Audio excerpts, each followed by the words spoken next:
In today's video, I'm going to teach you how to set up and use multi-chart layouts in the TradingView app on your iPhone. If you've ever wanted to monitor multiple symbols or time frames at once without constantly switching back and forth, this quick setup will make your workflow much smoother. Start by opening the TradingView app on your iPhone. From the bottom menu, select the Chart tab. This takes you into the main charting screen where you'll access all the tools you need. In the chart view, look for the three dots icon, usually in the corner of the screen. Tap that to open the Additional Options menu. This menu houses a variety of chart controls, and the one we're after is called Layout Setup. Go ahead and tap Layout Setup. Here you'll choose how many charts you want to display at the same time, 2, 4, or even more, depending on your preference. Keep in mind that multi-chart layouts are a premium feature, so you'll need an upgraded plan to use them. If you don't see the option available, that's a sign you're currently on the free plan.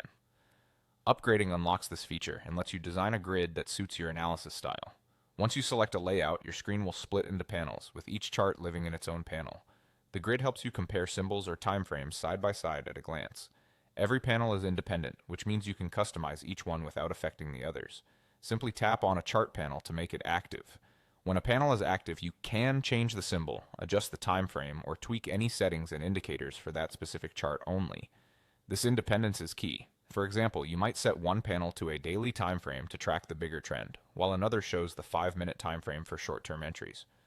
Or compare two different symbols to spot relative strength and correlation. If you add or modify indicators, they'll apply only to the chart you've selected, keeping your other panels clean and focused.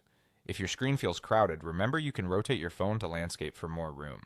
And if things look identical across panels, confirm you've tapped the panel you want to change before making adjustments.